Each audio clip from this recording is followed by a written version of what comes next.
अस्सलाम वालेकुम जी। Welcome back to my channel जी। तो ईद पर हर घर में बनती है कोई ना कोई स्पेशल डिश। इनमें से एक है जी बीफ पुलाव, जो हर घर में बनता है। कलेजी के वो बाद जो अगर दूसरी डिश बनती है तो होता है जी बीफ पुलाव। आज हम बनाएंगे जी बहुत ही ज़बरदस्त सॉफ्ट जूसी और एकदम फ्लेवरफुल यखनी के साथ हम बनाएंगे जी बीफ यखनी पुलाव। बिल्कुल रेस्टोरेंट जैसा टेस्ट आएगा। चलते हैं जी अपनी रेसिपी की तरफ। सबसे पहले जी हम बनाएंगे जी यखनी। उसके लिए मैं कुकर यूज़ कर रही हूँ। तकरीबन 3 पाव के करीब मेरे पास बीफ का गोश्त था, वो मैंने इसमें शामिल किया। एक इसमें जाएगा प्याज, 7 से 8 जो है लहसुन की, और एक छोटा सा टुकड़ा अदरक का मैंने शामिल कर लिया।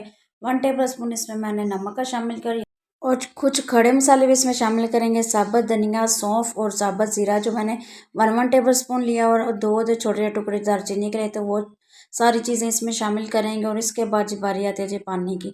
पानी हम इसमें इतना शामिल करेंगे जिसमें ये हमारी जो गोश्त भी अच्छी तरह से गाल जाए, यखनी भी इसमें अच्छी सी बन जाए, तो चावलों के लिए काफ़ी अच्छी तरह से इसको थोड़ा सा मिक्स कर लेंगे। और उसके बाद इसको कवर करके 15 मिनट के लिए अच्छी तरह से यखनी बना लेंगे, जब तक यखनी गल नहीं जाती। तकरीबन 15 मिनट मैंने इसको प्रेशर दिया, तो अच्छी तरह से हमारा जो है गोश्त गल गया और यखनी हो गई रेडी। यहाँ पे जी जो गोश्त की बोटियाँ ना, बीफ की बोटियाँ, वो प्लेट में अलग से निकाल लेंगे, ताकि जो खड़े मसाले वगैरह ना वो उसको बाद में हम इसको स्ट्रेन करेंगे तो वो उसी के साथ ही निकल जाएंगे, उसकी टेंशन नहीं है। बोटियाँ निकाल के ये जो यखनी का जो पानी रहेगा ना, इसको अच्छी तरह से हम छान लेंगे ताकि खड़े मसाले वगैरह साथ ही रिमूव हो जाए। उसके बाद एक पतीले लेंगे, उसमें मैंने 1 कप के करीब जो है कुकिंग ऑयल शामिल किया। ऑयल जब हल्का सा गर्म हो गया, इसमें मैंने दो जो है प्याज शामिल कर ली। यहाँ पे प्याज की हम करेंगे जी बुनाई। बहुत ज़्यादा इसको डार्क कलर नहीं देंगे, जैसे हल्का सा थोड़ा सा गोल्डन पिंक से गोल्डन की तरफ आएगा ना, तो जी इसमें शामिल कर देंगे जी 1 टेबल स्पून लहसुन अदरक का पेस्ट, और 1 टीस्पून साबुत ज़ीरा शामिल करेंगे, मिक्स करेंगे अच्छा जी। खड़े मसाले में यहाँ पे सिर्फ मैं इस रेसिपी में जो है साबुत ज़ीरा शामिल करूँगी, और इसके अलावा कोई जो है इसमें खड़े मसाले नहीं शामिल करेंगे। हल्का सा इसको पानी लगाएंगे ताकि जो हमारे जो मसाले और लहसुन है ना तो जले ना, और इसका टेस्ट जो है अच्छा सा इसके अंदर प्याज के साथ अच्छा सा आ जाए। उसके बाद जी जो हमने यखनी में से बोटियाँ निकाल के रखी थी ना गोश्त के, वो इसमें शामिल करेंगे, और तकरीबन 5 मिनट तक ना इसकी अच्छी तरह से प्याज और लहसुन के अदरक के साथ ना इसकी बुनाई कर लेंगे। इसे बुनाई करते करते इसमें शामिल कर देंगे 2 लाल लाल टमाटर इसमें जाएंगे, और जी 1 टीस्पून इसमें नमक का भर के मैंने शामिल किया। 1 टेबल स्पून मैंने यखनी में भी शामिल किया था।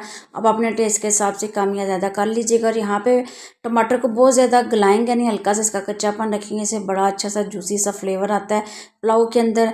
इसके बाद मज़ीद कुछ मसाले इसमें मैंने शामिल किया। 1 टीस्पून जो है गरम मसाला पाउडर, 1 टीस्पून जो मैंने इसमें काली मिर्च का पाउडर भर के शामिल किया, और 1 टीस्पून इसमें धनिया पाउडर का भी शामिल किया। मिक्स करेंगे और इन सारी चीज़ों के साथ अच्छी तरह से इसकी बुनाई भी कर लेंगे।